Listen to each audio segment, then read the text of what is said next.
தமிழகத்தில் அன்றாடம் திருட்டு மாடல் ஆட்சியில் திமிர்த்தனமான அணுகுமுறைகளை தினந்தோறும் பார்க்கும். பள்ளிக்கரணை சதுப்பு நிலம் மொத்தமே 85 இடத்துல இந்தியாவில் இருக்குது. ராம்கேர் அப்படிங்கிற ஒரு அறிவிப்பு இருக்குது. ஈரான் தேசத்திலிருந்து வெளியிடப்பட்ட இந்த சதுப்பு நில பூமிகள் பல்லுயிர் பெருக்கங்கள் நடைபெறுகிற இடம். அடியிலே பவளப்பாறைகள் விளைந்து கிடக்கிற புண்ணிய தேசம். இப்போ அங்கே சாக்கடை கலந்துட்டான். குப்பை மேடுகளும் கிழக்கு புறம் குப்பை மேடை உருவாக்கிட்டான். பக்கத்தில் கார்பரேட் கம்பெனி எல்லாம் 2000 கோடி திட்டத்தில் 1250 அடுக்குமாடி குடியிருப்புகளை சாக்கடைகளை கட்டுவதற்கு தீர்மானிச்சிட்டான். ஏன்னா சாக்கடைக்குள்ள இப்போ ட்ரெயினோட போகிறான்ல.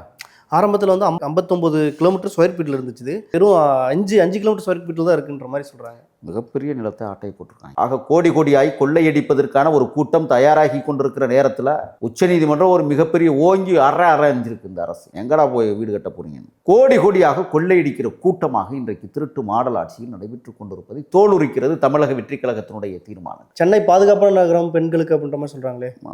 நாக்கெல்லாம் அழுகி ஊற்றிடும் உங்களுக்குலாம். திராவிட மாடல் நீங்கள் தான் திகச்சு போயிட்டு சொல்லிக்கிட்டு இருக்கு. திசையெங்கும் சொல்லிக்கிட்டு தெரியுறீங்க திராவிட மாடல் திராவிடம். எவனா எந்த மாடல் சொல்கிறானா? எங்கள் மாடல் நாங்கள் மகாராஷ்டிரா மாடல், நாங்கள் உத்தரகாண்ட் மாடல். அதான் குஜராத்துக்கு மாடலுக்கு ஆப்போசிட்டு திராவிட மாடல் சொல்கிறாங்க. குஜராத் மாடல் என்ன கோத்ரா ரயில் எரிப்பா? ஏன் பித்தலாட்டம் பண்ணிக்கிட்டு இருக்கிறீன்னு எனக்கு புரியவே இல்லை.